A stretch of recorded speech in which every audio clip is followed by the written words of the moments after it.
Gente, boa tarde. Para quem não me conhece, eu sou Mabel Medeiros, atualmente gestora do Mamã. A gente está iniciando hoje uma série de debates sobre o plano museológico do Mamã.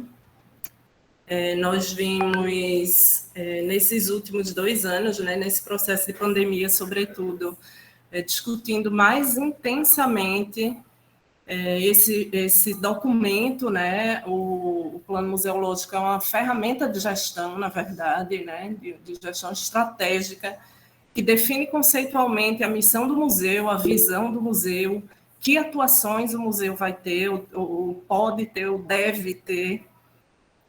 E o plano museológico ele deve ser elaborado conjuntamente, né? Então, iniciamos um primeiro momento de uma discussão e um debate interno com todos os setores do Mamã, cada setor se posicionando, fazendo seus diagnósticos e apontando caminhos ali internamente, mas o plano museológico, para ele ser completo, ele precisa também de uma conversa com quem usufrui desse museu, né? Com a sociedade a quem a gente está aqui servindo, né? A instituição Mamã é uma instituição pública, a gente tem uma função dentro da sociedade de serviço mesmo, né?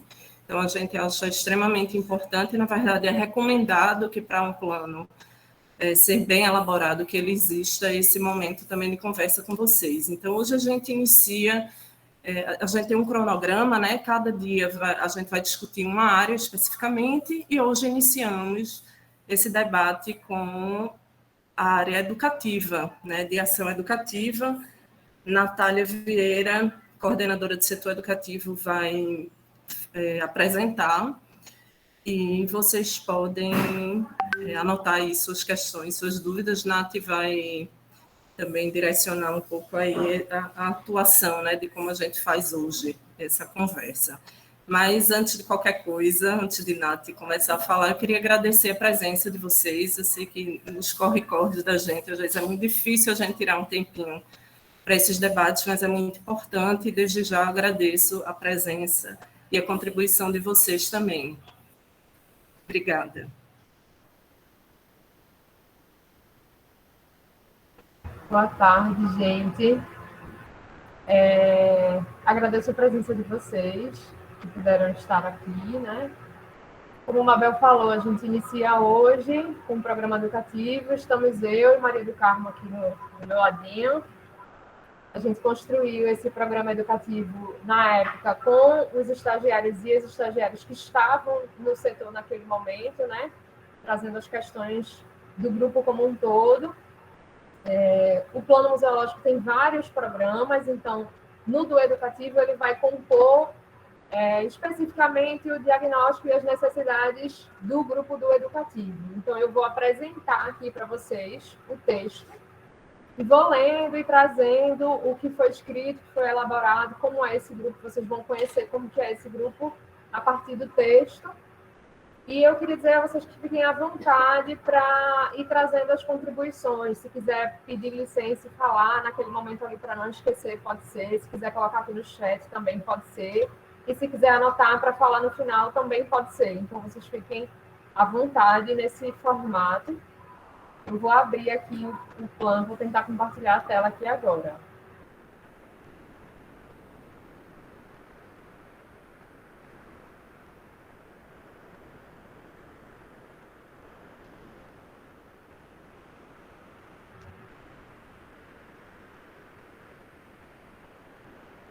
Vocês conseguem ver, gente? Eu preciso que vocês abram o microfone para falar, porque eu não vejo mais vocês. Consegue, sim. Está apresentando, sim, Nath. Pronto, então eu vou começar. A gente inicia com um diagnóstico do grupo, né? Todos os programas, eles têm esse formato. E aí eu começo falando que o educativo tem como principal objetivo criar as relações com o público no espaço do museu para as suas práticas, pensando a nossa diversidade cultural, pensando a nossa cidade, os diferentes públicos que a gente recebe, e também as memórias que circulam por esse espaço. Então, a gente pensa sobre esse desafio e como que esse desafio é presente, a gente desenvolve alguns projetos. Então, de maneira basilar, a gente tem as mediações para o público espontâneo e agendado, que são construídas a partir das exposições que estão em cartaz e do nosso histórico do prédio, mas em alguns momentos apenas o histórico do prédio, porque às vezes a gente recebe um grupo que está focado nessa recepção de mediação, ou em alguns momentos a gente está em intervalo de exposições, então a gente entende que isso também é uma demanda nossa. E aí, alguns projetos que foram concebidos pela equipe de estagiários junto à coordenação, que são projetos pensando esse desafio que eu iniciei aqui, né? Esses projetos, alguns deles são bem antigos, são projetos de quando eu fui estagiária do Educativo, eu e Maria do Carmo, e alguns são mais novos, né? Normalmente eles nascem dos desejos dessa equipe. Eu citei alguns aqui, mas mais à frente a gente vai conhecer eles. São Mamãe Fora do Centro, Mamãe na Estrada, Professor Parceiro, Antena para a Aurora, Carta ao Vizinho, Colônia de Férias, Sarau das Lobas, Fazendo Junto, Acervo Mais Educativo. E a gente tem um formato de formação continuada para os funcionários do museu e para o próprio setor, além de desenvolver as atividades dentro da programação do IBRAM, Instituto Brasileiro de Museus, com a Semana de Museus em maio e a Primavera de Museus em setembro. E também participamos da Semana Buller Marx, que é oriunda do Comitê Buller Marx, que é da Prefeitura e da Universidade Federal de Pernambuco, mas que também compõe o comitê algumas instituições públicas, como o Mamã. Junto a esses projetos, a gente também tem a parceria com o Festival Arte na Usina, com a Usina Santa Terezinha, né? E aí eu cito aqui que os projetos Cine Mamã e Sarau Mamã, eles estão temporariamente desativados por dificuldades estruturais para a realização. As estruturas de todos os projetos, elas são pensadas com todo o setor educativo, né? Além da gente descrever mesmo essas ações, né? Como que é a ação que a gente está propondo, a metodologia, o passo a passo, os objetivos. Então, a gente sempre tem esse exercício dentro das nossas atividades. A gente chama a formação do setor de formação continuada porque a gente trabalha numa pesquisa ininterrupta. Para o funcionamento do educativo mesmo, para o estagiário que está chegando, que recebe uma formação para entender como é a característica desse grupo, como que o grupo trabalha. Mas, para além disso, as pesquisas que são relacionadas às exposições que estão chegando no museu e pesquisas que circulam a nossa prática no nosso dia a dia, né? no nosso ano, que são como a educação, o nosso acervo, o histórico do prédio, sobre a Luísa Magalhães, enfim, pesquisas relacionadas ao nosso campo de atuação mesmo. Então, elas acontecem ao longo do ano e de maneira rotativa, né? Porque o grupo é um grupo de estagiários, é um grupo que muda muito. Então, são pesquisas que a gente acessa com mais frequência, que a gente realiza com mais frequência. A organização do grupo se dá por 9 estagiários, que são educadores e educadoras, em sua maioria, do curso de artes visuais, tanto o curso técnico quanto o curso superior. A gente tem algumas vagas que são destinadas ao nível médio, que a gente traz o pessoal que estuda no IFPE de Olinda, né? A gente tem o curso técnico de artes visuais no IFPE de Olinda. E nas vagas de curso superior, a gente tem o pessoal que estuda artes visuais, mas a gente também tem alguns cursos que aparecem aí. O grupo é um grupo que não está focado somente no trabalho a partir dos estudantes de artes visuais, porque a gente entende que a gente acessa outras linguagens aqui no museu. Então, sempre tem estudante de história. História, normalmente, é o curso que mais aparece, assim. Mas ciências sociais também, pedagogia também, cinema também. Enfim, mas em sua maioria, o grupo é formado realmente por estudantes de artes visuais. A coordenação é composta por mim e por Maria do Carmo. Eu atualmente sou a coordenadora da equipe e Maria do Carmo é assistente de arte e educação. A gente tem funções um pouco separadas, ao mesmo tempo que dialogam, Mas Maria tem um diferencial aí que eu pontuei, que ela também possui atribuições administrativas em relação às contratações dos estagiários do museu. A contratação é uma contratação pela Prefeitura do Recife e a empresa é terceirizada. E Maria normalmente fica à frente de pedir a contratação e dar suporte ao estagiário ou à estagiária que estiver chegando e a empresa também, né? A equipe possui autonomia na execução e no pensamento das atividades educativas.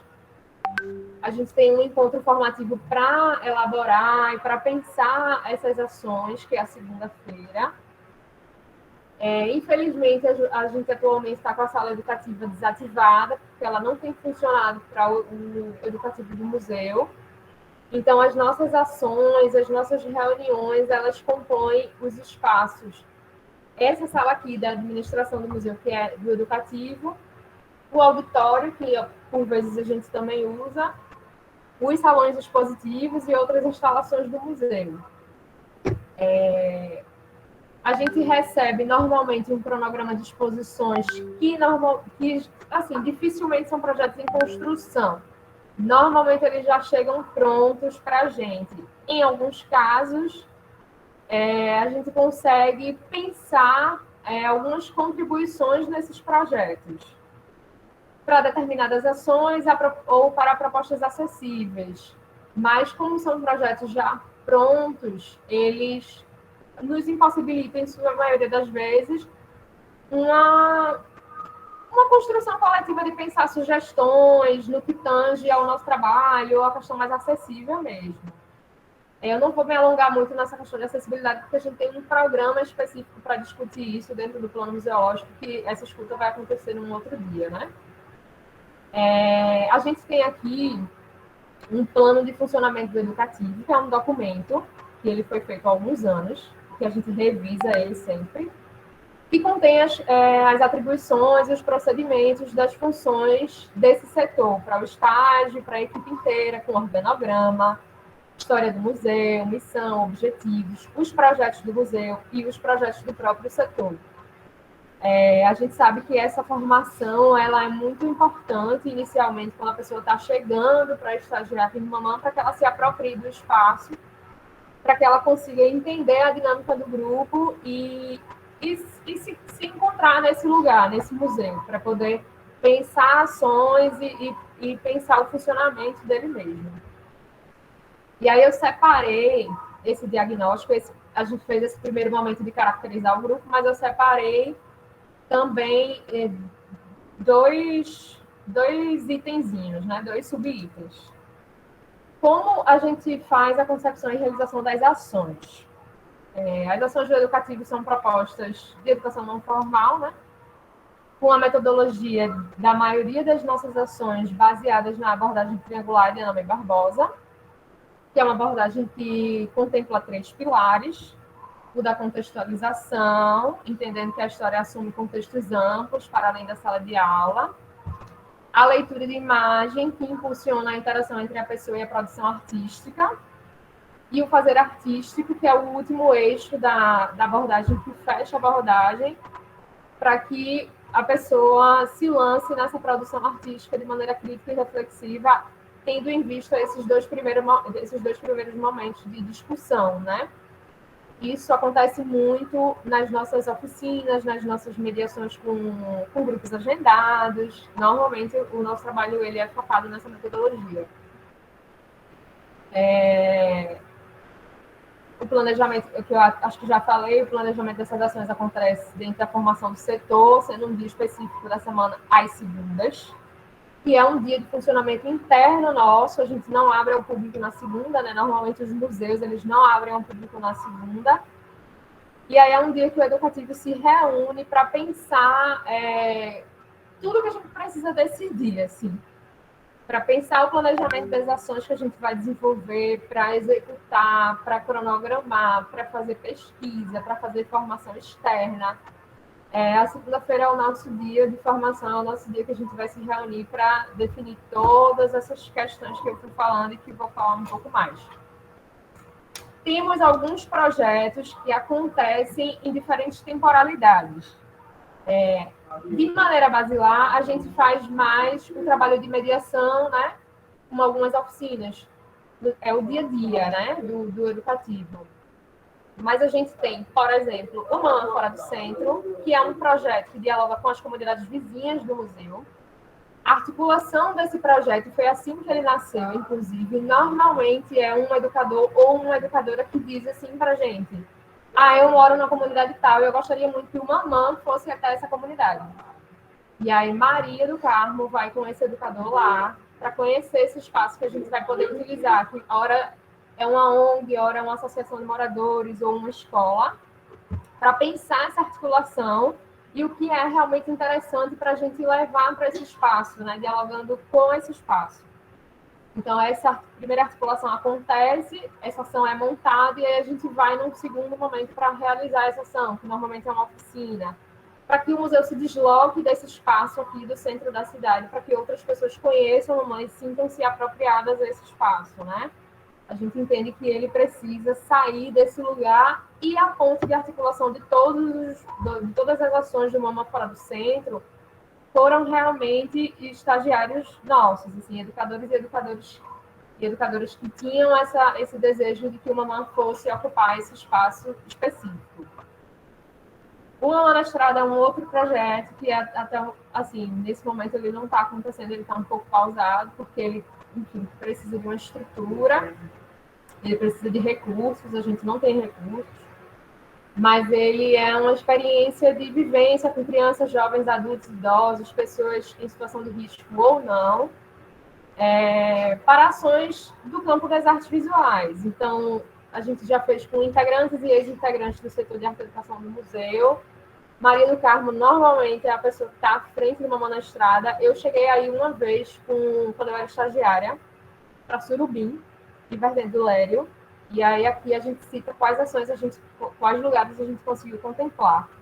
Que foram Surubim, Carpina, Triunfo, Serra Talhada, Vertente do Lério, Vitória de Santo Antão, Caetés, Garanhuns, Aliança, Vicência e Fernando de Noronha.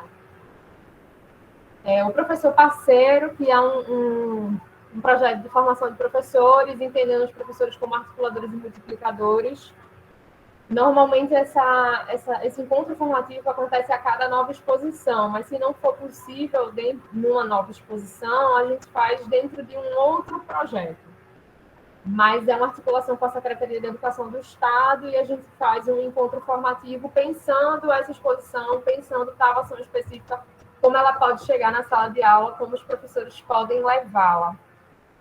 Idealmente, seria no intuito de que os professores voltassem com seus estudantes, né, para o museu, mas a gente enfrenta um problema muito grande de ônibus, que os professores não conseguem, a gente não consegue, então muitas vezes eles precisam pensar um formato de levar o que teve essa formação para a sala de aula, né? O Antena para a Aurora é um projeto mais com característica de evento. Ele tem uma produção para dialogar com jovens artistas, que é muitas vezes o cenário do educativo, né? Que são pessoas mais jovens que estão querendo entrar no circuito artístico. Então, é um projeto que foi pensado nisso. Ele une artes visuais, gastronomia, moda, música. É pensado com os educadores e educadoras. A gente faz, sei lá, apresentação artística, musical, apresentação poética, feirinha, várias coisas. O Antena para a Aurora é um projeto um pouco mais difícil de realizar, porque ele tem uma característica de produção grande, né? Ele demanda um trabalho grande. Então, em um certo momento, a gente fazia uma vez a cada semestre, mas com a pandemia a gente teve um empecilho aí na realização desse projeto. O Mamã na Estrada, eu falei que está um pouco parado por causa de recursos, e o Mamã Fora do Centro, ele acontece com mais frequência comparado a esses outros projetos que eu falei, porque depende muito também do desejo do educativo, né? A Carta ao Vizinho é um projeto que a gente está repensando nesse exato momento, que ele consiste na entrega de uma carta-convite para as pessoas que estão aqui, que trabalham no nosso entorno, né? No entorno aqui do museu, no centro da cidade, para que as pessoas sejam convidadas a conhecer o espaço e a saber o que está acontecendo na programação do museu. Nesse exato momento, a gente tem pensado o formato da carta, repensado, no caso, né? E o Educativo tem trazido uma proposta de a gente trabalhar com zine, um jornalzinho. A Colônia de Férias é um projeto que acontece todo janeiro e julho. Ela é voltada para esse mês de férias, né, do público infantil do museu. Então, são normalmente oficinas pensadas no perfil de arte contemporânea, montadas e divulgadas para esse público. O intuito também de cobrar uma taxa de inscrição, isso. A gente fez em 2 formatos já, a Colônia de Férias. Com um caráter mais social, com grupos específicos que atendem pessoas em vulnerabilidade, e para o grande público, divulgada, e quem quiser e puder se inscreve. A gente cobra uma taxa mínima no intuito de pensar essa taxa mínima para custear as ações gratuitas do Educativo, né? A maioria das nossas ações são gratuitas, mas a gente precisa de material, a gente não tem recurso. Então, normalmente, vem dessas ações formativas que têm um valor pago. Aí a gente recebe uma porcentagem para isso. O Sarau das Lobas é um projeto que acontece somente no mês de março, porque é um projeto que dialoga com o Dia Internacional da Mulher. Ele surgiu em março de 2018, também com o desejo do Educativo da época. Ele é protagonizado pelas mulheres do Educativo, e ele é pensado para dialogar com as mulheres jovens artistas, com mulheres produtoras de culturas e fazedoras de culturas de nosso município. Então, por exemplo, a gente já teve a presença de mestres de capoeira, mestres de maracatu, pessoal das artes visuais em si mesmo, que tem uma produção mais plástica, pessoal da área de cinema. Então, esse tem várias linguagens, né? Várias propostas. É um projeto que tem informação, que tem debate, que tem alguns formatos específicos. A cada ano a gente pensa a edição a partir do que o grupo está querendo propor.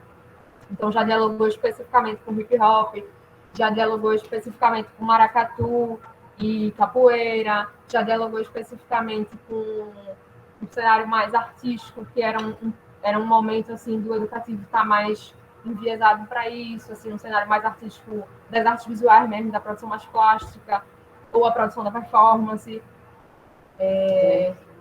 Fazendo Junto, que inclusive tem um nesse próximo sábado, é um projeto que acontece várias vezes também ao longo do ano. Ele oferece oficina para adultos e crianças, no intuito delas estarem criando juntos, né? A ideia é que essa oficina seja um momento de partilha entre essas duas pessoas. Esse projeto foi pensado tipo assim, para contemplar a família, mas a gente não queria trazer esse nome, família, então a gente montou ele Fazendo Junto, adultos e crianças em parceria de criação. São oficinas baseadas também na arte contemporânea e esse momento mais prático e experimental.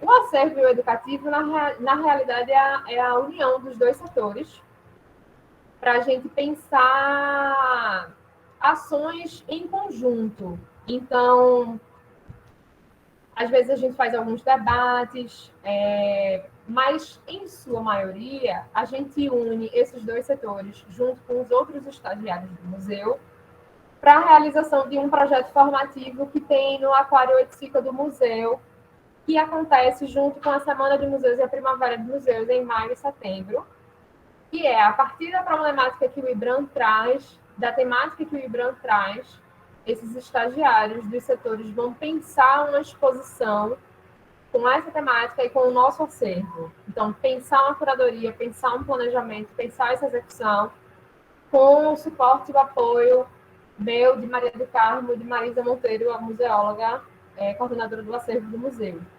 Em alguns anos, a gente conseguiu realizar, com a parceria do IFPE, do Campus de Olinda, um projeto de extensão que eles têm, fazendo placas táteis. Então, reproduzindo a obra que está em cartaz em placas de argila, placas táteis. Em alguns anos isso foi possível, e em outros não. Esse projeto já acontece, acho que desde 2017, 2018. Esse da ocupação do aquário, por aí. A formação continuada, que eu falei lá no início, ela não é só para educativa. A gente realiza algumas ações que a gente estende o convite para todos os funcionários do museu.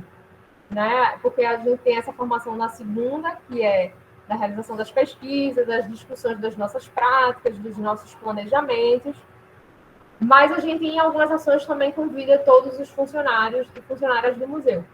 E a gente também realiza uma ação que é, tipo assim, a cada nova exposição que se inaugura, a gente convida os funcionários e funcionárias do museu para conhecer a exposição, pensando na constante formação dessa equipe e pensando na equipe se integrar, enfim, conhecer o que o espaço está oferecendo, né?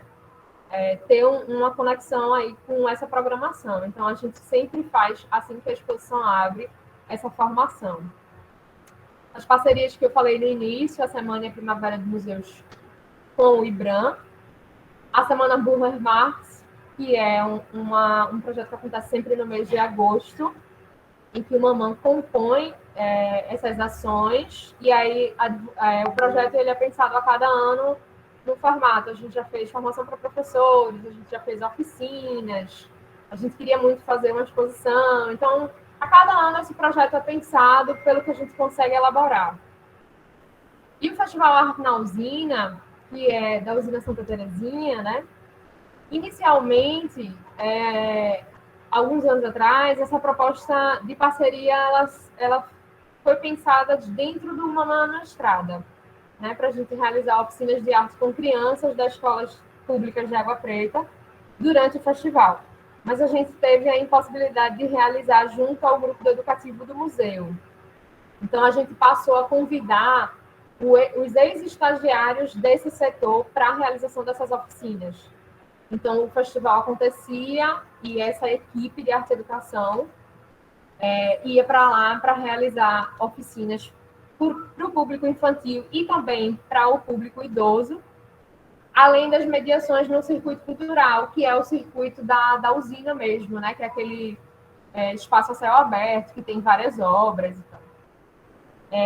Há alguns anos a gente não faz essa parceria por causa da pandemia mesmo. Outras parcerias com outras instituições escolares, ela não é fixa, essa parceria não é fixa, ela é muito a partir do que as escolas trazem de diálogos com a mamãe. Então, por exemplo, o ginásio pernambucano, o Arena Ginásio Pernambucano, como é nosso vizinho, aqui na Rua da Aurora, foi o que a gente mais fez essa parceria. Depois da pandemia, que a gente teve um pouco mais de dificuldade, mas a gente fez várias ações já com o Arena Ginásio Pernambucano, com realização de oficinas, com cine debate lá, com mediações. A gente já montou um circuito poético para pensar o ginásio pernambucano e o museu e o circuito de poesia que acontece aqui na Rua da Aurora. Mas, além desse, a gente já teve outras ações com outras escolas que estavam desenvolvendo projetos artísticos e queriam que o educativo chegasse junto e procuraram o museu e a gente realizou. Eu cito também aqui o projeto Interações, que é um projeto que está pausado, e unir algumas instituições aqui do centro para fazer o intercâmbio entre educativos. Então, a gente se reunia, né? Essas instituições se reuniam, se dividiam em duplas. Então, por exemplo, o Mamãe, o Passo do Frevo, a gente trocava um educador do Mamãe passava uma semana no Passo e o do Passo passava uma semana aqui, e esses educadores tinham a liberdade de desenvolver projetos das suas instituições na instituição visitada, além de participar ali da semana, era uma semana, da semana de atividades que a própria instituição já tinha. E depois, no final, a gente fazia uma avaliação desse intercâmbio, mas a gente entendia a importância desse intercâmbio para que esses educadores e educadoras circulassem pelas instituições e tivessem essas experiências com outras categorias de instituições, com outras produções culturais, enfim. É importante até para a formação, né? São muitos projetos e muitos projetos formativos. Mas esse está um pouco pausado e eu estou tentando, com outras instituições, retomar esse projeto Interações. E aí, o segundo item do diagnóstico seria os indicativos e instrumentos de avaliação das nossas ações. Né? A partir das nossas reuniões semanais, a gente faz um feedback dos pontos negativos e positivos do grupo mesmo, no intuito de ver como é que a gente conseguiu desenvolver aquela ação, se ela foi boa, o que é que poderia mudar, enfim. todos os setores do museu produzem um relatório anual de suas atividades, né? Nesse relatório, o setor educativo especificamente dispõe de todas as ações e projetos que foram realizados, descrevendo essas ações e o quantitativo de público que foi contemplado e as características dessas ações. A gente também tem, a partir do livro de visitas e do caderno de pesquisa de público, o registro das visitas que a gente teve, né? Tanto do público espontâneo como do público agendado. E esse caderno de pesquisa é de pesquisa de perfil de público, né? Se são crianças, se são adolescentes, se são jovens e adultos, se são pessoas com mais de 60 anos, para a gente entender ali qual é o perfil que mais visita o Mamã. Atualmente, a gente tem desenvolvido nesse livro de assinaturas também uma pesquisa de autodeclaração racial e étnica. A gente já percebeu que a maior parte de visita do público do Mamã é de jovens e adultos. As ações de divulgação do museu e do educativo são disseminadas principalmente nas nossas redes sociais, no nosso Instagram, mas a gente tem os contatos de outras instituições, né, de outros lugares em que a gente também envia as nossas programações, além da gente enviar para a Prefeitura do Recife. E aí, assim, né, ufa, falamos tudo, né, a característica do grupo e todos os programas. Pensando isso, a gente criou aí o campo de necessidades do grupo. E aí vou ler aqui para vocês. Julgando a importância do setor educativo dentro do museu e com a sociedade, onde estamos mergulhados a ressignificar esses espaços e suas memórias, contribuindo com o diálogo de um espaço cultural com sua própria cidade e bens culturais, o setor educativo é um importante condutor do desenvolvimento do museu para o diálogo com a comunidade e desafiados a repensar como podem se trocar experiências com os públicos e sua diversidade étnica e cultural, entendendo que o museu é um espaço que constrói memórias e identidades, identificamos abaixo alguns pontos que, em sua totalidade, precisam ser repensados. Um deles é a reestruturação da sala do educativo para que ela realmente funcione a este setor. Buscar realizar uma pesquisa de satisfação com o público após as visitações, sem que essas pesquisas sejam cansativas e maçantes. A gente ainda não descobriu esse melhor formato. Buscar uma forma mais efetiva no diálogo com algumas lideranças comunitárias, a fim de construir propostas que sejam de interesse da instituição e da comunidade, levando em consideração o empecilho da falta de recursos, que é um empecilho não só para esse ponto específico, mas para a realização das nossas programações. E buscar receber o planejamento da exposição com mais antecedência, bem como poder visualizar sua expografia, a fim de contribuir com solicitações e sugestões no espaço, realizando um trabalho mais horizontal, porque a gente entende que o educativo tem uma circulação muito grande no espaço expositivo e uma experiência muito grande com o público do museu. E nesse formato a gente consegue contribuir melhor para a avaliação das propostas do público, disposições de materiais, ponto de interação nesse espaço. Assim, nem todas as exposições, nem todas as produções, elas estão abertas a essas contribuições que eu listei aqui para vocês. Em algumas exposições a gente tem isso mais amarradinho, então por isso a gente colocou isso como um ponto de necessidade. É isso, gente. Eu espero que não tenha ficado cansativo, assim, né? Eu tentei ser rápida, mas é isso.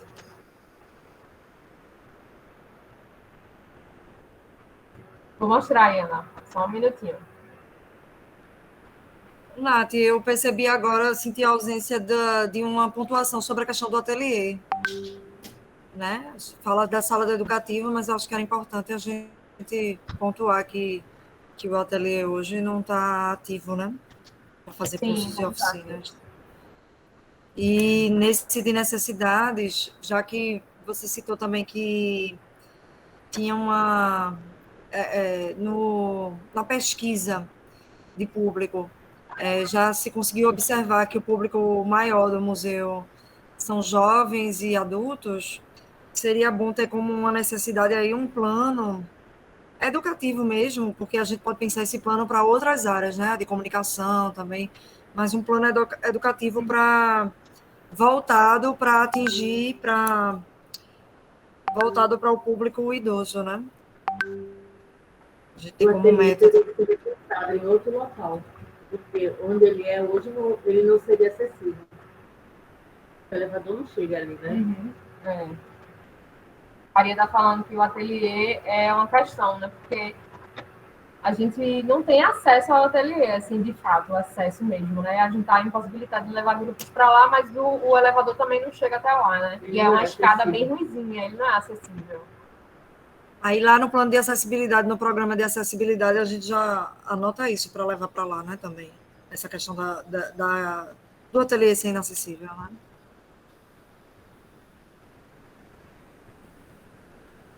Gente, vocês podem ir falando, eu vou anotando aqui. Eu não vejo vocês. Marcelo Carreiro. Marcelo foi uma pessoa que, né, foi dele do educativo de Raiz, né? Foi. Da exposição de Marcelo do educativo de Raiz. Foi mesmo. Oi, gente, boa tarde. Boa tarde. Ana, Eu queria dar uma sugestão em relação a essa necessidade de, desculpa, maior diálogo com as lideranças comunitárias, porque eu tenho um exemplo dentro de casa, que meu marido ele é pedagogo e trabalha num CRAS, não é em Recife. Mas, e ele como pedagogo, dentro do planejamento dele, ele sente essa necessidade de diálogo com os instrumentos. E ele tem buscado isso. Então, assim, de repente, não sei se seria uma alternativa boa, um caminho, dialogar com profissionais do CRAS. Né? Nem todos vão ter a equipe completa de pedagogo, assistente social, mas, de repente, pode ser um caminho. Boa. Fiquei pensando aqui também sobre essa fala da colônia de férias, que acontece nos meses de janeiro e julho, e que a gente faz como alternativa para todas as limitações orçamentárias, a gente faz ela paga e também ela dirigida, direcionada para um público, né, para as questões sociais. Mas se a gente não coloca como necessidade a importância de se garantir que todas as colônias de férias sejam gratuitas. É o mínimo, assim, porque pensando, na verdade, que a gente deveria garantir que todas as atividades do educativo voltadas para o nosso público fossem gratuitas, né? De formação, sobretudo, né, Rebeca? Porque além dessas oficinas para crianças das férias, a gente tem oferecido cursos, né, e outros para adultos, para profissionais, para artistas, enfim. E a gente tem usado ainda esse formato de venda desse curso, né? A meta da gente é oferecer gratuitamente, né?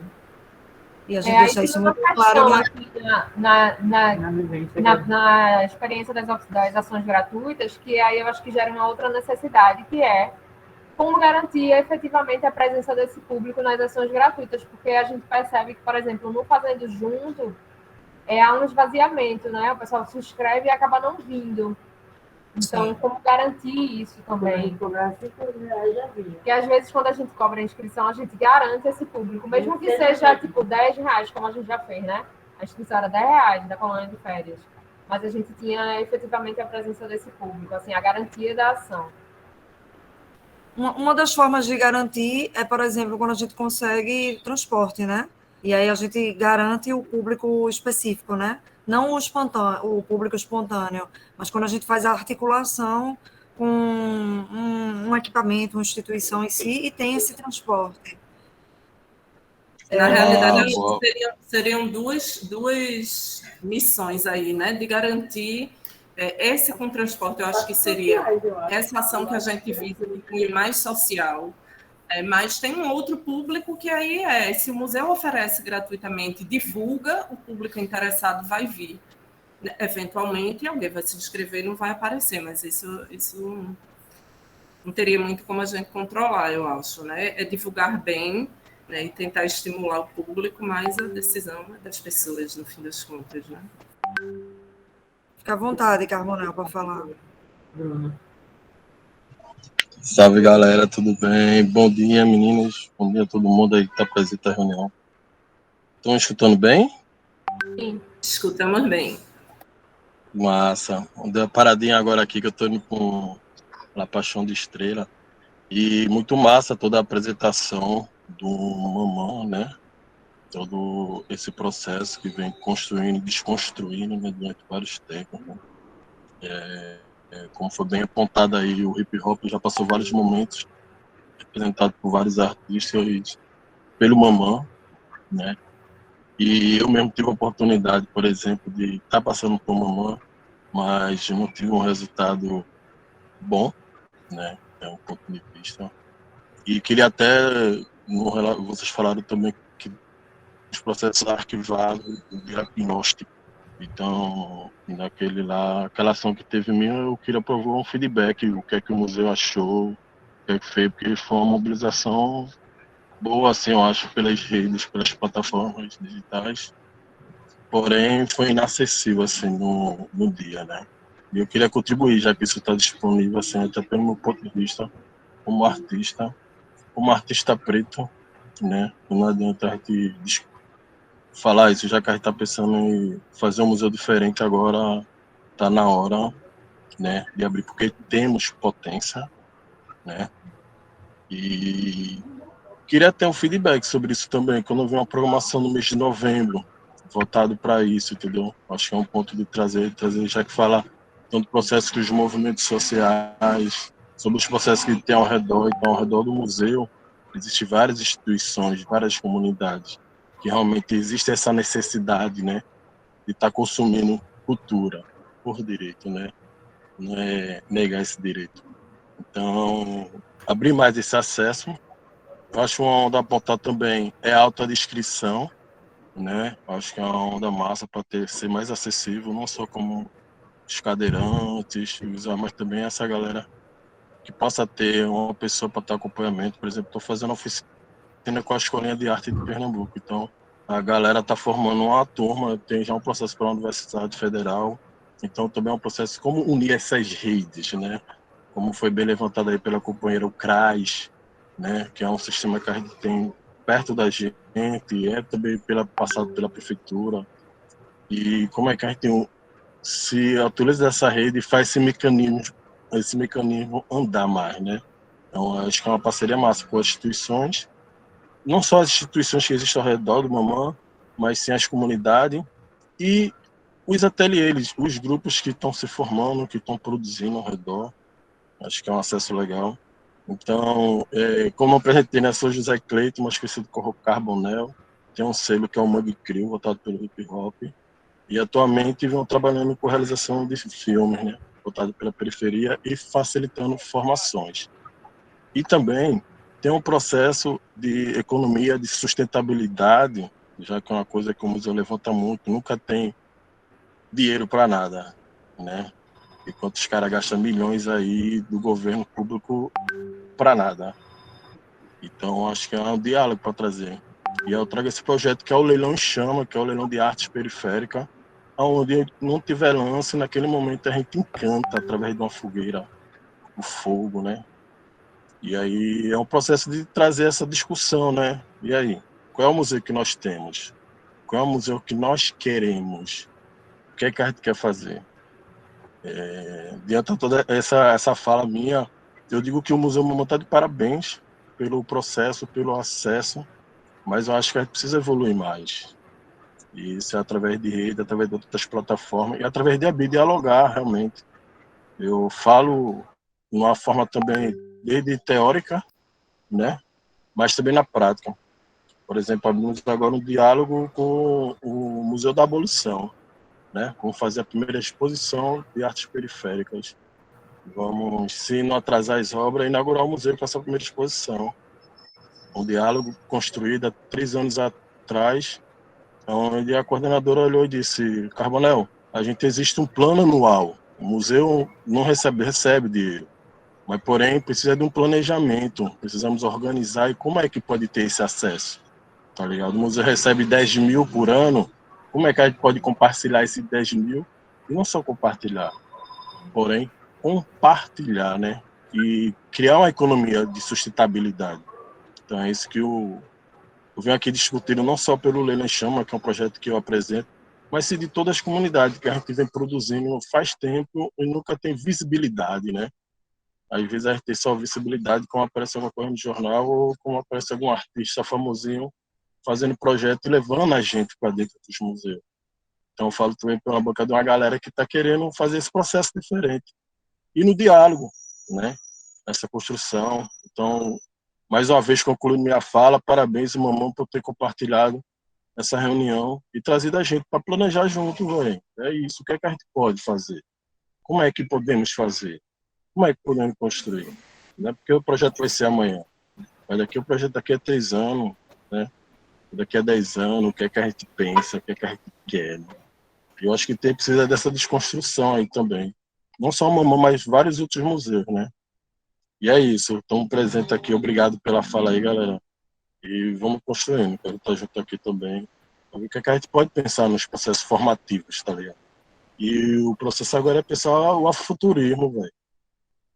E o afrofuturismo no processo da ficção mesmo, tá ligado? Só a ficção pode salvar a realidade. Então a gente tem que começar a discutir e trabalhar a realidade mesmo. Os acessos, né? A esses espaços que são nossos. É nosso, pô. E aí, como é que a gente entra nesse acervo, tá ligado? Eu quero aqui também falar como é que a gente consegue entrar nesse acervo do Mamãe.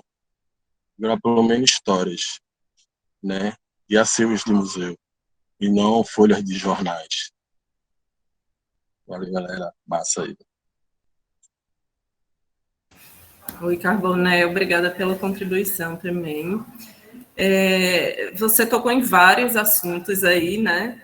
A gente está com essa programação para discutir esses planejamentos do museu através do plano museológico. Cada dia vai ter um assunto. Hoje a gente tratando de educativo, mas só para dar alguns retornos, várias dessas questões que você traz, a gente vem discutindo internamente, com incômodo em muitos momentos, né? Inclusive das formações dos nossos acervos também, né?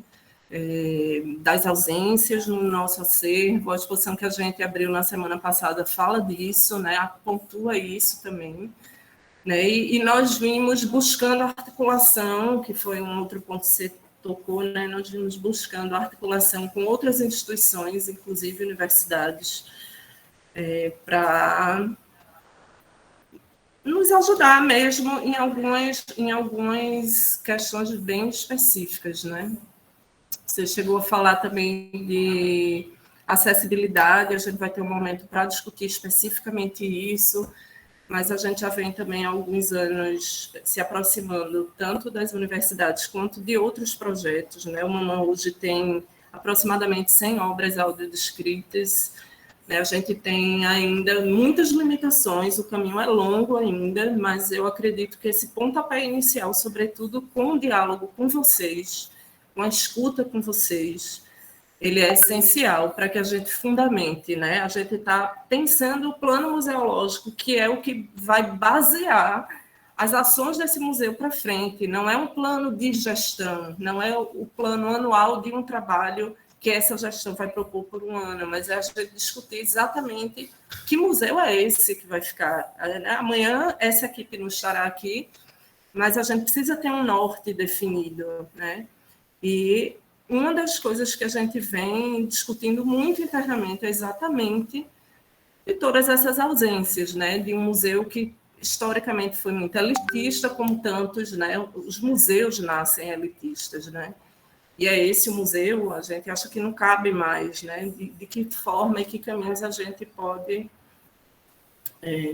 chegar atendendo o máximo que a gente conseguir. Claro que a gente sabe que não vai atender todas as expectativas, mas muita coisa a gente vai poder, mesmo com as nossas limitações, inclusive de uma ausência de um orçamento, porque no caso do Mamã a gente tem plano anual, anualmente a gente faz um planejamento encaminhado para a prefeitura, né, para as nossas chefias, para os nossos superiores, mas nesse momento a gente não tem definição de um orçamento, né? Então a gente pleiteia projeto a projeto, tem que ter uma defesa, né? E aí, enfim, ao longo desse calendário todo aí, eu espero que vocês possam retornar também, para que a gente discuta os outros aspectos também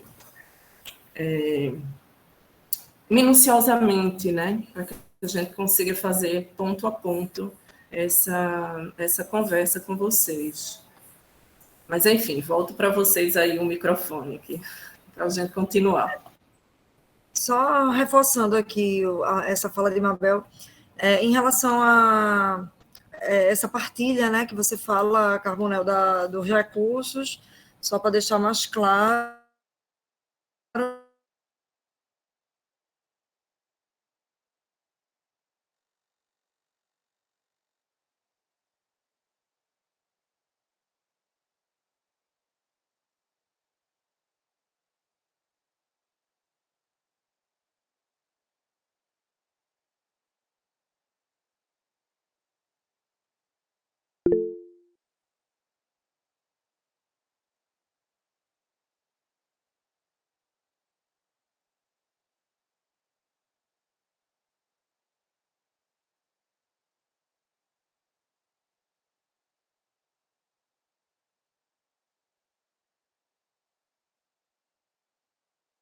caiu aqui minha rede e voltei.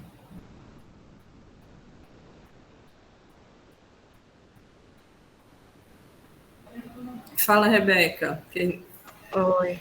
Aí, então, a gente não tem, né, não trabalha hoje com um recurso pré-definido normalmente, não tem esse recurso, e tem sido com parceria. Infelizmente, a gente tem que brigar, continuar brigando para que haja a volta dessa lei orçamentária anual, né? Mas, ainda assim, acho que a gente pode também, pegando aí sua fala, colocar esses apontamentos, alguns dos apontamentos que você trouxe no programa educativo, por exemplo, em relação ao afrofuturismo.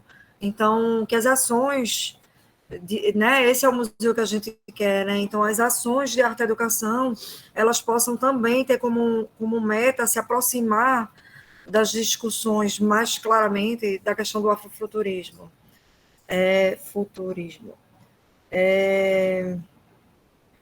E em relação aos projetos da periferia, que aí você traz uma demanda de como o museu, né, então tentar formas de garantir que o museu seja um espaço de também contribuir, pelo menos dando visibilidade aos projetos de artes visuais que são feitos por outros programas, outras instituições, outras organizações nas periferias. Acho que dessas coisas que você falou aí, duas coisas a gente já pode ir anotando aí.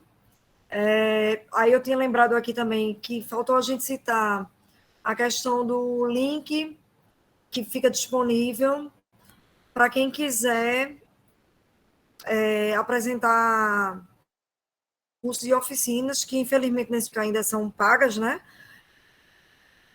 Então,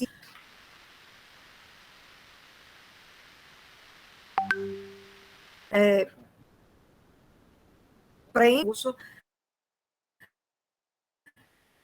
essa foi a forma que a gente encontrou de dar mais acesso para que todo mundo já saiba exatamente como funciona, né? Como é que as pessoas podem propor o curso. Então, a gente citar isso também. E, como necessidade, acho também que falta. É uma coisa que a gente ainda não conseguiu atingir, já tentei algumas vezes. Garantir a execução, a realização de cursos e formações também de longa duração e cursos técnicos, assim, técnicos que eu digo da técnica artística, né? Tem uma frequência maior desses cursos, como houve agora o de Clara Moreira, e que foi muito, né, bem aceito, muito bem procurado, teve uma demanda muito grande, né? Então, o curso de desenho, o curso dessas linguagens também. É isso.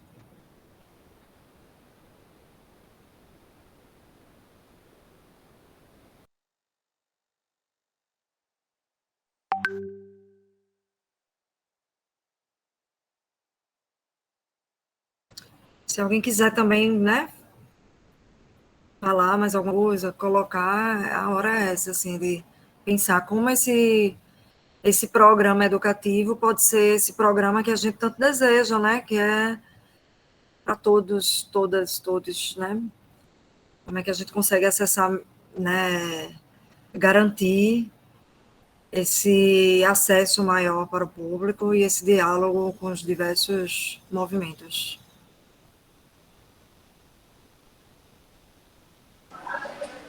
Oi, gente. Licença aqui, Rebeca falando. Boa tarde a todos e todas.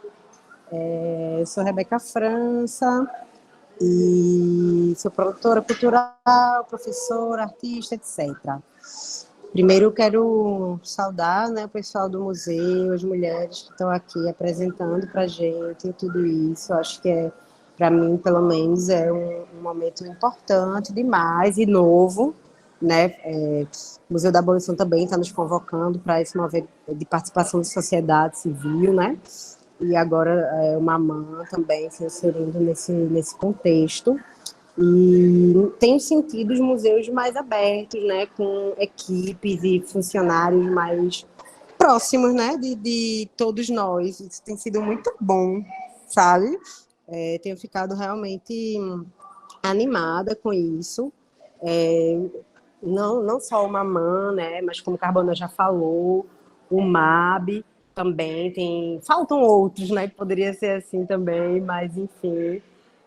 Eu acho que só isso já é um avanço significativo. Eu sinto muita falta de editais de ocupação das salas, sabe? Eu tenho acompanhado, eu sou aqui de Olinda, e eu tenho acompanhado o Mercado Eufrásio Barbosa nessa retomada, né, que está tendo lá o museu. E eles estão fazendo alguns editais de ocupação, está sendo bem legal, assim. Ainda acho os editais um pouco difíceis de acessar. Eu mesma tentei, mas, por exemplo, precisava fazer praticamente um bagulho de arquiteto, assim, um plano expográfico e mandar para ele e tal.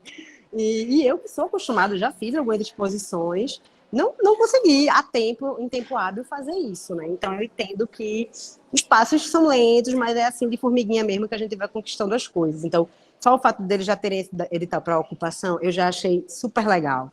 Tanto a ocupação da sala de dança, quanto das salas de exposição, né? Então, eu sinto muito falta isso do MAB, porque é um museu muito central, né? É um museu que está ali, é acessível, né? Você passa, você pode entrar e tal. E eu acho que seria interessante ver como é que pode ser feito isso diante. Até convoca mesmo a gente, todo mundo, os artistas, e alguma ação junto da prefeitura, cobrando mesmo, né? Uma ação, falo de incidência política mesmo, junto dos conselhos de cultura e tal, cobrando que existe esse edital e que exista verba para isso. Não, é um absurdo completo, né? Que um museu dessa magnitude, que contempla as artes, né, modernas e contemporâneas também, porque eu vejo o MAB muito como um museu de arte contemporânea, não tenha verbas para, por exemplo, editais de ocupação. E, além disso, né, já troquei figurinhas com Natália, assim, um pouco sobre a outra coisa que eu gostaria não sei se era possível. Tudo passa por dinheiro, eu sei, né? Mas estamos aqui também sonhando, né? E ventilando as possibilidades. Então, por exemplo, eu sou uma professora que eu sempre levei muitos meus alunos para museus, né? E aí eu sempre preciso que a secretaria, eu sou professora de escola pública hoje, né? Então, quando era de escola particular, os pais pagavam. E escola pública, a gente precisa que a secretaria do município, Secretaria de Educação, faça esse translado.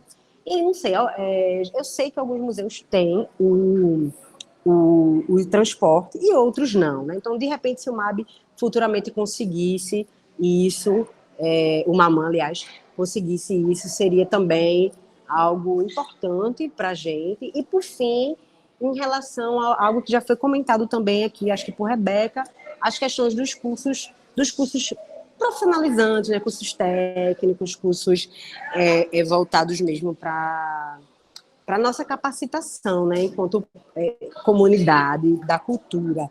Então, por exemplo, um museu, eu vejo que aqui existe uma carência muito grande em relação à montagem. Eu conheço uma galera especialista da arte e monta, né, mas montagem. Expografia.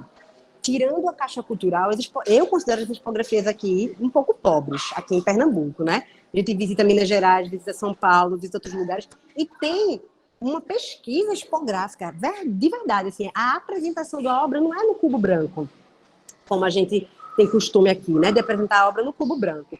Então, eu sinto falta de expografia, de montagem e de curadoria também, né, porque às vezes o que se entende por curadoria não é aquilo que na academia, né, quando a gente estuda história da arte, quando a gente estuda artes visuais, a gente sabe que é exatamente que se faz uma curadoria, e principalmente uma curadoria com isso que vocês estão chamando a atenção aqui, né, educativa, que seja pedagógica, que ensine, que dialogue com o público, né? Nas visitas por museus aí, ao redor das terras, eu gostei muito de quando eu vejo essa coisa da interação, né? Eu tive a oportunidade de montar uma exposição no FIG, retrasado, e eu busquei justamente isso, né? Fazer com que o público interagisse. E aí fica essa observação, né? E muitas vezes em alguns museus, para pessoas que não são visitantes, público comum, não sei como é que vocês categorizam isso, mas tem as pessoas que visitam muito, né, os museus, e as que nunca visitam. Então, por exemplo, eu tenho alunos que nunca foram no museu, no teatro, na vida deles, né? Alunos de tipo 15 anos, 18 anos. Então, como é que o público pode entender? Tem uma educação, né? Uma educação patrimonial, uma educação museal mesmo, que saiba quando eu posso interagir, quando eu não posso interagir, e que existam mais possibilidades de interagir.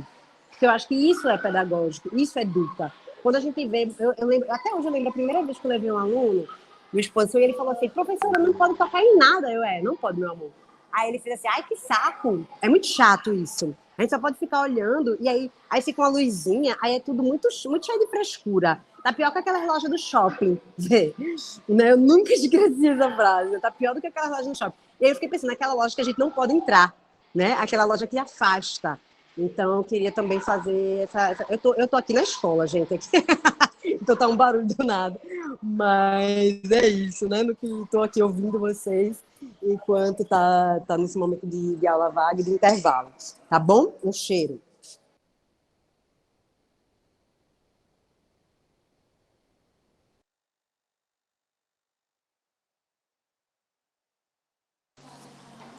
Câmbio, desliga. Então, eu vi que a Natália estava anotando aí, né? A garantia de um ônibus, um edital para... Nesse caso aqui, a gente vai anotar o edital edital para cursos, formações, de modo geral, né? Aí a gente já fica com a deixa para colocar lá, mas no dia que a gente for discutir o programa de exposições, a gente também, né, pontua isso para essa questão do edital. E acho que você trouxe uma coisa que é...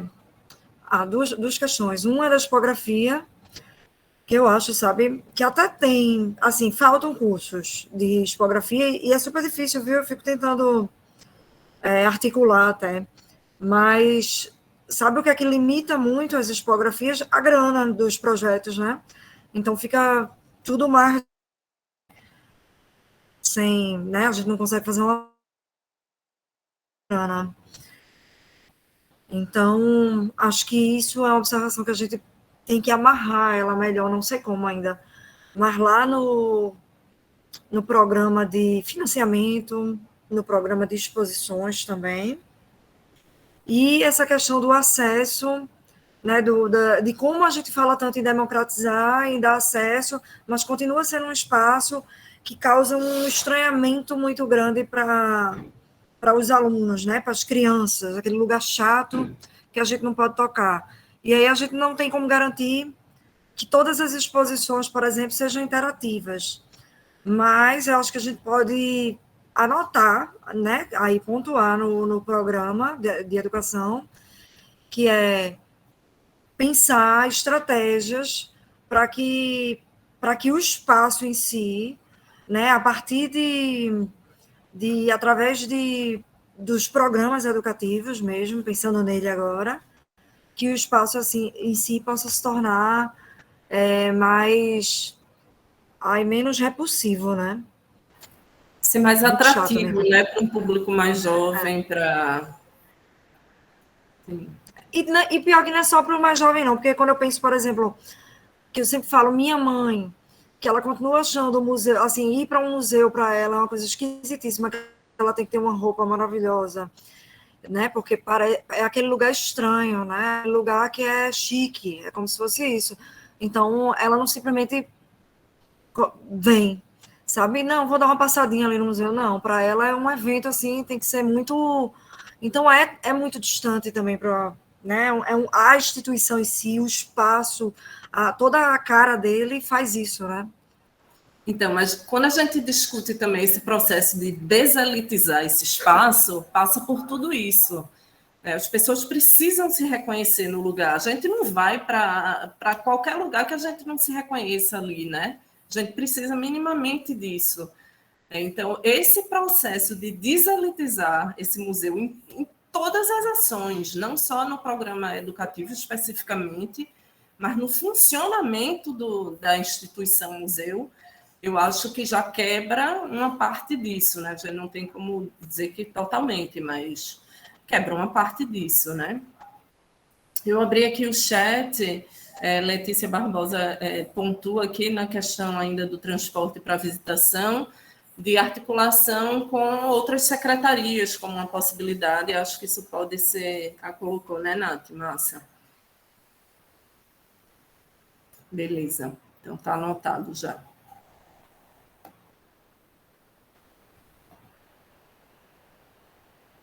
Carbonel quer falar também.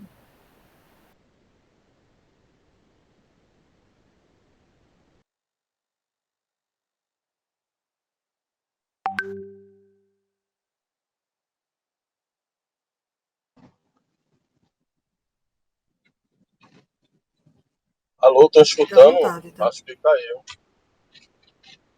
Agora. Ficou legal? Então, galera, muito massa a fala de Rebeca aí, Rebeca França. Sou uma professora mega artista, apresentadora também. Eu queria fazer uma contribuição, gente. Pessoal, eu faço um trabalho com uma professora que ela ensina arte, a Leire, ela ensina arte nas escolas de Camaragibe.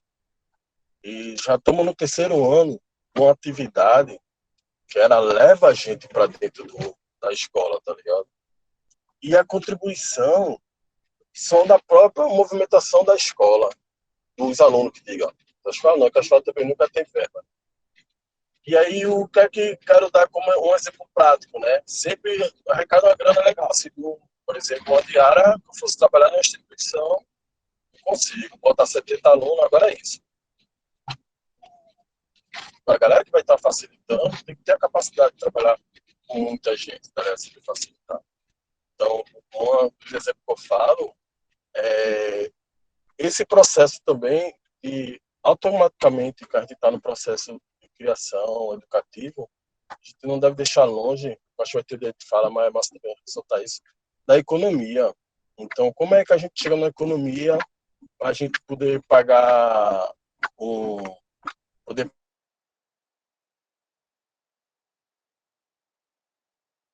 pagar para entrar na exposição, poder contribuir, comprar camisa, poder interagir, chegar no início, com a gente vem falando do educativo, a gente precisa criar isso, né?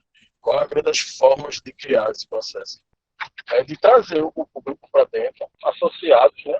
Por exemplo, com certeza vocês conhecem vários artistas que são conhecidos aí, que moram perto de vocês e tal. Como é que automaticamente essa galera consegue facilitar uma atividade de 4 horas, um workshop, né? É um processo de educação e um processo automaticamente de auto-organização, onde a gente, por exemplo, poderia mobilizar os alunos que poderiam chegar até lá, né? Então, para chegar até lá, esses alunos poderiam, por exemplo, fazer uma continha entre eles mesmos, que não sabendo de todo o movimento, de falta de economia. A galera existe umas moedas, né? Então, essas moedas podem fortalecer. Nessa de, por exemplo, levantar 300, 400 reais para um transporte, sair da própria escola para lá. E aí desconstruindo também o processo das escolas, né? Porque muitos diretores não querem que o aluno saia. Né? Já fui para vários bater a escola que a galera bate. Trazendo para concluir o processo criativo do museu, é esse processo de trazer essa galera para dentro e essa galera começar a ver o museu, que ainda, como vocês mesmos disseram, processo elitista, tá ligado? Então, não foi feito pra galera, não tem museu na nossa cara ainda. Existe o Museu da Favela, por exemplo, o MUF, que é no Rio de Janeiro, que ali eu garanto, dentro da própria quebrada, tá ligado? Que até indico para vocês estarem pesquisando depois, a ONG, vocês podem pesquisar. E fazer esse processo de fazer essa atividade dentro do calendário, tá ligado? Por exemplo, eu estou disponível para facilitar uma atividade da contribuição de 4 horas, botar isso na programação, trazer esses alunos, automaticamente esses alunos conseguir criar outros caminhos, né? Para chegar nesse processo formativo, que é muito importante. Se a gente não tiver uma formação realmente formal que a gente quer, a gente não vai ter nada. E automaticamente também, sabendo que alguns, como faz 70 alunos, mas nem todo conseguiu dar R$ 3. Outro deu 5, outro deu e conseguiu bater e às vezes não consegue chegar. Mas, por exemplo, é como se fosse o processo do leilão, quanto pode dar, né? E automaticamente, concluindo, nesse processo da interação, eu acho que apesar de qualquer exposição que tiver tendo no próprio Mamã, eu acho que poderia ter o Mamã um espaço de vivência, né? Onde aquela pessoa que vê pela primeira vez já vai ter o choque de ver aquela exposição. Porém, depois que ele passar o circuito de uma exposição, ele vai ter um espaço onde ele vai ter outros processos que podia ser outros arquivos de outras obras de outros artistas, nesse processo mais voltado para a interação, né? Então, por exemplo, dando exemplo, uma pessoa que vai pela primeira vez, que nunca foi no museu, né? Não achar aquele banal, quando chegar lá, ter esse processo de interação. Eu acho que isso é uma coisa muito forte, assim. Eu acho que consegue fazer essa inclusão automaticamente, uma inclusão manual, né? De outra galera que nunca teve acesso, e se não tiver interação, eles nunca vão acessar, né? Então, se não tiver essa onda de formar outra galera nova, que é a galera que vai tomar conta do museu daqui a 10, 15 anos. E indo também no processo da estatística que vocês falaram, né? Qual o público-alvo que sempre vem acompanhando o museu? Vocês falaram muito aí, jovens, né? Que estão acompanhando, então seria interessante. E como é que eles acessam? O que é que eles têm, né, nesse processo de essas atividades?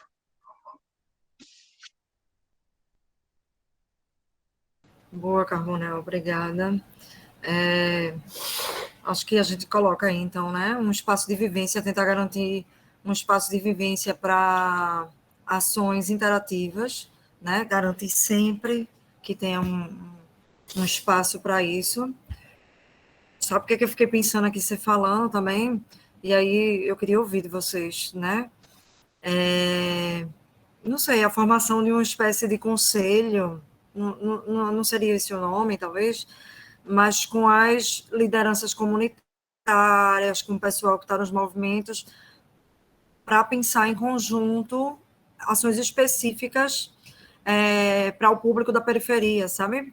Porque aí a gente aumenta essa rede, né? A gente já fica com braços maiores. A gente já conseguir ir andando minimamente, independente do recurso chegar ou não, independente do nosso ideal. O projeto aqui é para a gente fazer o sonho, né? É para a gente fazer o museu ideal mesmo. Mas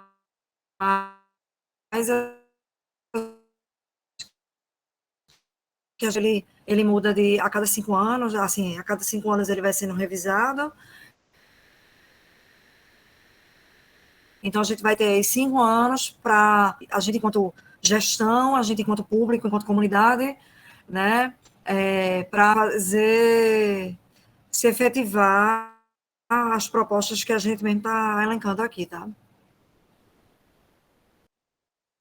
Oi, gente. Deixa eu só trazer um ponto assim que talvez não tenha ficado tão objetivo no plano, que está dialogando com a fala de Carbonel e de Rebeca. A gente tem ações dentro de algumas escolas, né? Eu citei o ginásio pernambucano, porque o ginásio pernambucano é nosso vizinho, a gente acaba fazendo mais. Mas a gente já fez em outras escolas e a gente tem esse retorno, a gente consegue ter esse retorno desses estudantes que voltam para o museu, né? Porque esses próprios estudantes nos falam, eu vim porque vocês foram na escola da gente.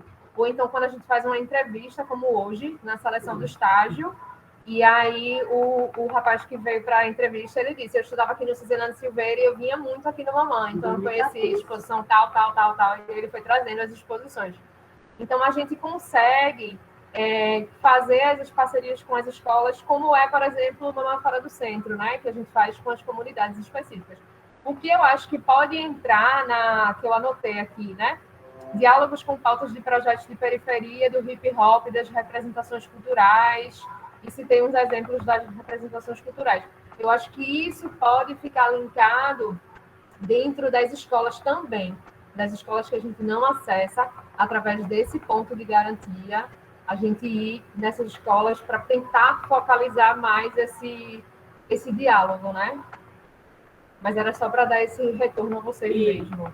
Maria, quer falar? Não, e assim, quando a gente vai em todos os espaços, a gente sempre frisa essa questão desse espaço que é deles, que esse espaço que é gratuito e desse espaço que eles têm que tomar conta, que é um espaço deles. A gente sempre trabalha muito de mostrar que esse espaço que está no centro da cidade, que eles passam, porque quando nas visitas a gente sempre está frisando que aquele local que ele passa, sempre fazer a localização, sabe?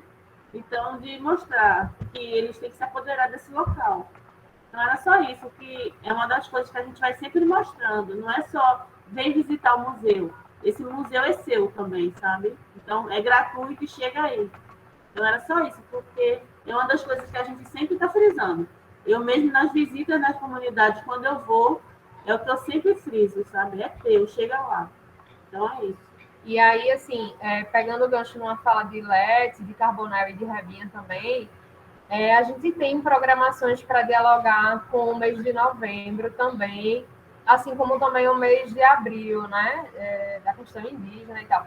Mas a gente tem uma preocupação, assim, eu e Maria, a gente fala muito sobre isso, da gente não fazer as ações que sejam somente nesses meses, para não ficar parecendo que ao longo do ano a gente não está preocupado com essas pautas. Para não ser sala de aula, né? Isso, e aí, ao longo do ano, a gente vai desenvolvendo outras ações que dialoguem com essas temáticas também, da consciência negra, né? Enfim, porque para não ficar, a gente vai aqui tapar esse buraco com essa ação em novembro ou essa ação em abril e pronto. Então, ao longo do ano, a gente tenta desenvolver ações que dialoguem com essas pautas.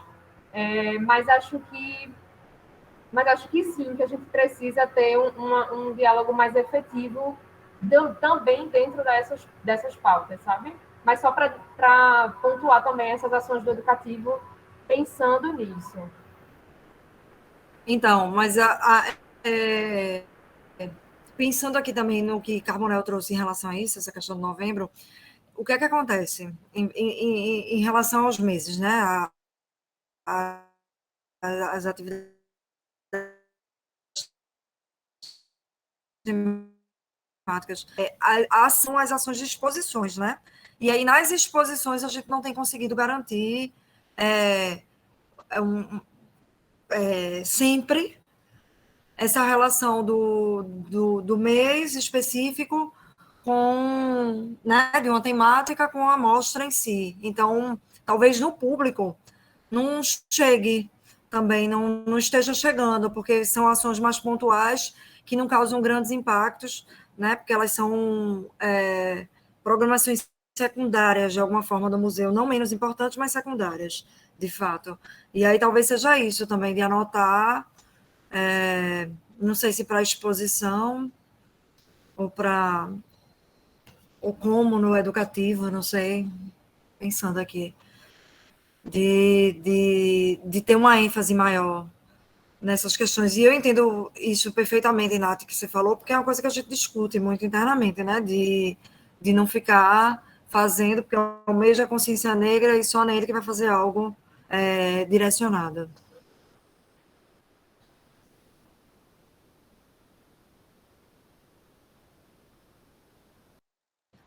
Tem a questão do GT também, que Letícia estava falando aqui, né? Então, não é um conselho, seria a organização de um GT, né, para pensar, para articular, um GT articulador de ações educativas nas periferias. Assim, eu pensando aqui para ser também mais objetivo e mais específico, porque um GT também não daria conta dessa demanda inteira do educativo, né? Eu acho que o GT entra em outra parte do plano, não no plano educativo, porque seria uma coisa para pensar as ações do museu, e não somente as ações educativas. Eu acho que poderia ser, assim, não das ações educativas, ser só um braço para essa articulação com as periferias mesmo, sabe? A partir de ações educativas, assim, uma coisa objetiva mesmo, para conseguir atingir melhor essa demanda. Já é uma alternativa, né? Está surgindo. Aí isso já está lá no plano, já botei, nesse formato.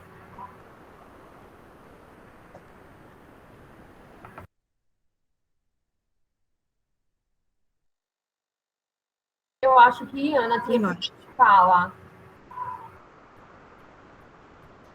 É que Maria falou bem o que eu ia comentar, que era fazer uma reflexão. Uma vez que essa família, essa criança, esse jovem chega no museu, mostrar, e Maria falou, né, esse museu é seu, né? Porque eu lembro demais de uma determinada exposição que teve lá no Centro Cultural dos Correios, um educativo, uma criança dizendo que gostou e tal, e foi através da escola, foi através do ônibus conseguido com o orçamento da exposição, e aí esse educador falou, venha de novo, e a criança, eu posso. Ele venha e traga a sua família. Eles podem vir também, então assim, eu fiquei, né, tocada com a total falta de intimidade dele com aquele espaço, com o poder, com o saber que aquele espaço era dele. Então, assim, aproveitar esse momento, né? Acho que o educativo é quem mais tem essa oportunidade de fazer, né? Como a Maria já representou aí. E aí eu queria só aproveitar duas sugestões de coisinhas que já passaram, mas para não deixar de... Vocês falaram do instrumento de avaliação, que é uma ferramenta bem importante para vocês. E aí, na sequência, a Natália falou também que o público é muito jovem e adulto, né? E de repente, se não pode ter uma avaliação de forma digital, através de um QR Code, né? Nessa preocupação de não ser tão maçante. Então, hoje em dia, como tudo é muito interativo, isso pode ser uma forma de chamar a atenção. Enfim, não sei se vocês têm uma plataforma que poderia tornar isso acessível, mas, de repente, pode ser um caminho. E, na verdade, uma curiosidade que eu tenho, que quando vocês falam da participação dos funcionários, né, quando vem uma exposição, eu queria saber se tem a participação dos seguranças, porque eu acho que no Mamã também eles são terceirizados, né? Acho que torna um pouco mais difícil. Mas nessa formação continuada também, se eles participam, porque eu observo, não é particularidade do Mamã, mas nos espaços, nos equipamentos de forma geral, um desencontro muito grande de informação já, às vezes, no primeiro contato, que é com segurança, que está na entrada.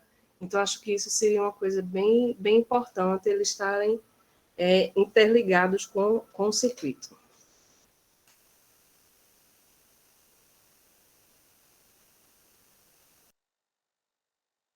Tu quer falar, Rebeca, dessa parte?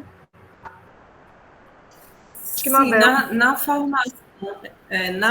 na formação, a gente pensa exatamente, Ana, de que todas as pessoas que fazem parte do museu precisam minimamente entender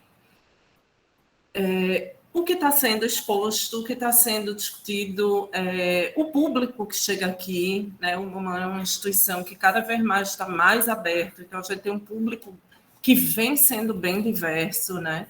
Então são frentes que a gente se preocupa e aqui, na verdade, a gente não trabalha com segurança, a gente trabalha com guarda municipal, né? Então os guardas municipais fazem parte dessa formação, os funcionários dos serviços gerais fazem, os profissionais de todos os setores, os estagiários do educativo que propõem a mediação, né? Porque, na verdade, essa formação com todos também é uma forma mediadores experimentarem. O primeiro grupo com quem eles experimentam o processo de mediação é com o próprio corpo que faz esse museu, né? E aí, então, eles experimentam, corrigem ou propõem outras coisas para essa mediação e os funcionários, todos nós, participamos. E aí, sim, de todos os setores. Funcionários e estagiários dos outros setores também fazem parte da formação.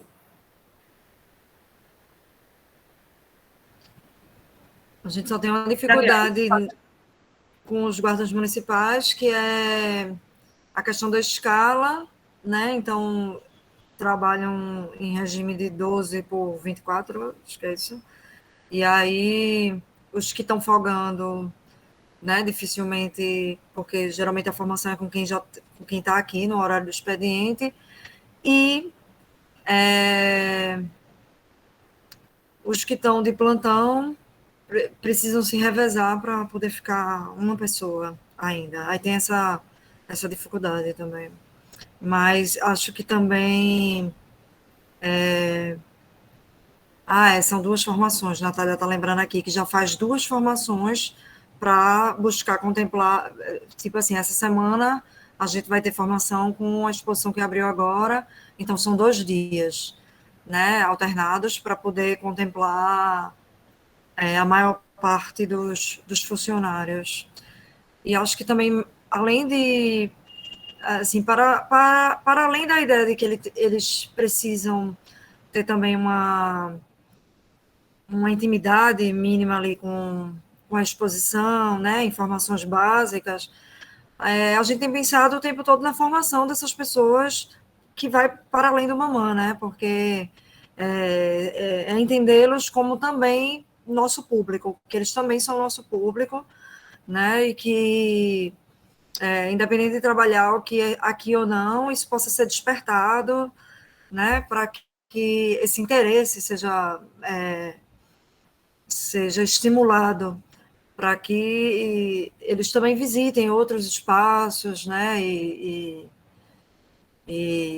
sei lá, também saindo daqui do museu, tenham também essa formação no universo das artes.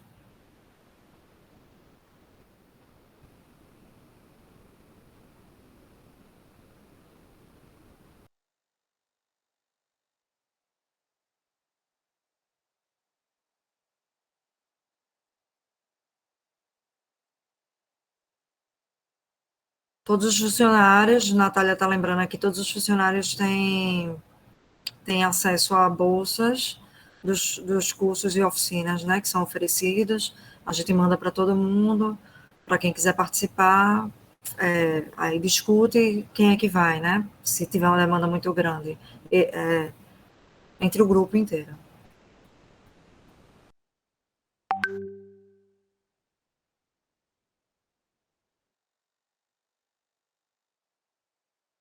Quem mais quer falar?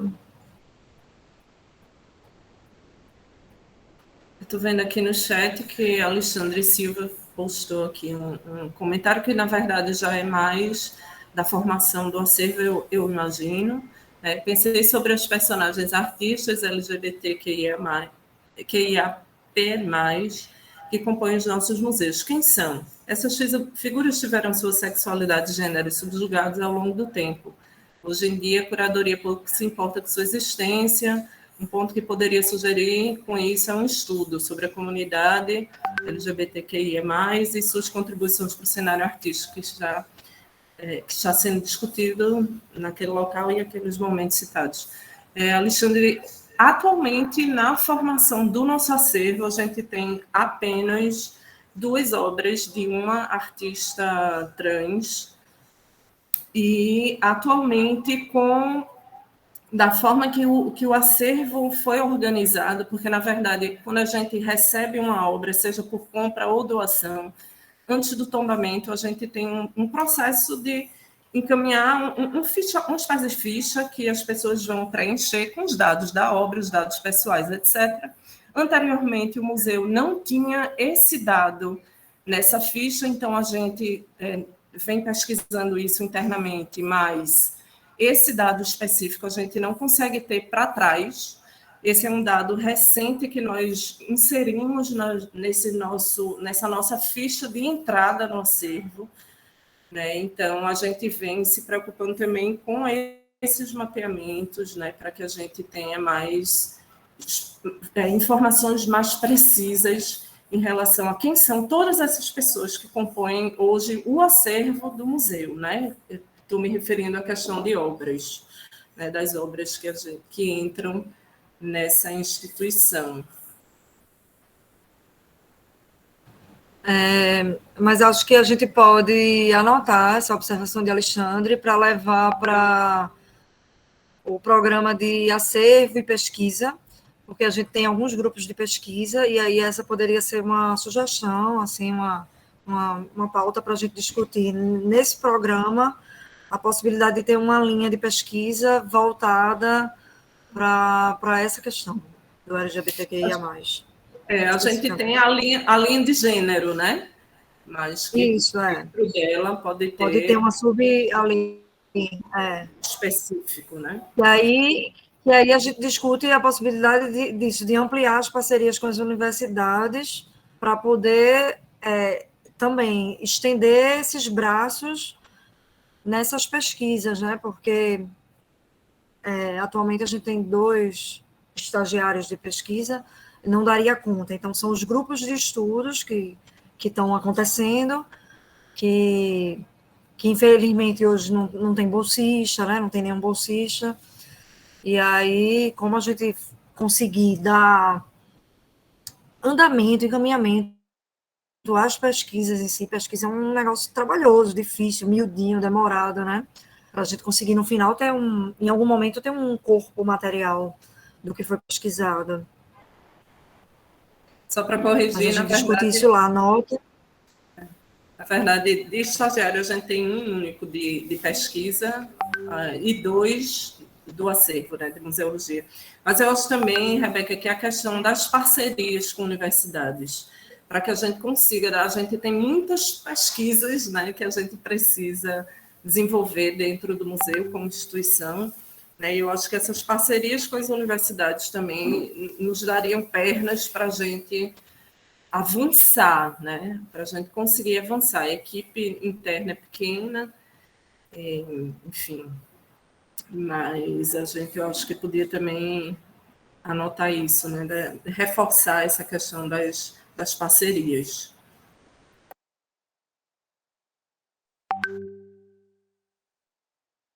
Mais alguém? Oi, vocês me escutam? Ok. Eu sou uma das pessoas que está fazendo o curso de curadoria da rede de curadoria, que faz parte também. E aí eu só queria comentar rapidinho uma coisa sobre o que a Ana falou, que aí tem a ver com como, e com essas parcerias, né, de como coletar feedback, etc., do público, por aí vai. Recife, enfim, tem um pouco digital aqui do lado, tem o César, e aí podia pensar em alguma, que ela falou, um QR Code, não sei o que e tal. Tem a César School aqui perto, né, que os alunos trabalham desenvolvendo soluções, né, tanto os alunos, os estudantes, né, de desenvolvimento quanto de design, e poderia ser uma parceria pensada também para pensar em imobiliário, né, para uma mão, enfim, né, lá tem o laboratório de objetos urbanos conectados, né, tem o Porto Mídia, mas assim, é uma outra instituição que seria interessante investigar para essas parcerias. Só isso.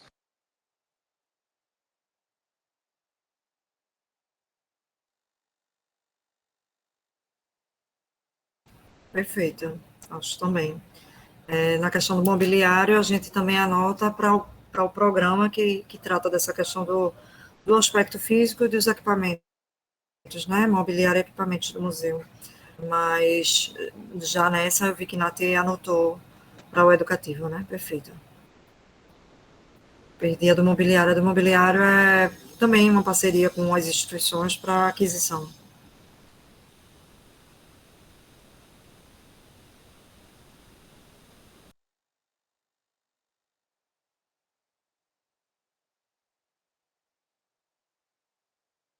Tem mais?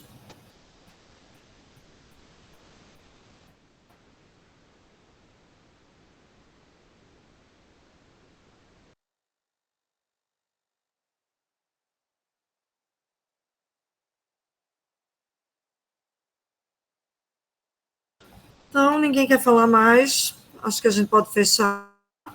A ideia é que a gente só edite, né, para deixar organizado, né, faça a revisão mesmo textual do programa, mas todas essas sugestões fiquem, né, façam parte do programa, e quando terminar tudo que a gente vai diagramar, terminar todas as escutas de todos os programas, aí a gente vai publicar para todo mundo ter acesso, tá? Gente, aproveito para agradecer. A gente sabe que encontrar um tempinho na semana não tem sido fácil, né?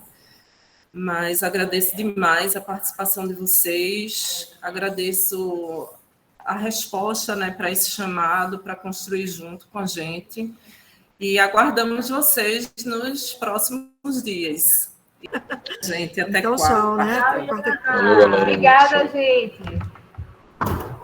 Tchau. Tchau, beijo.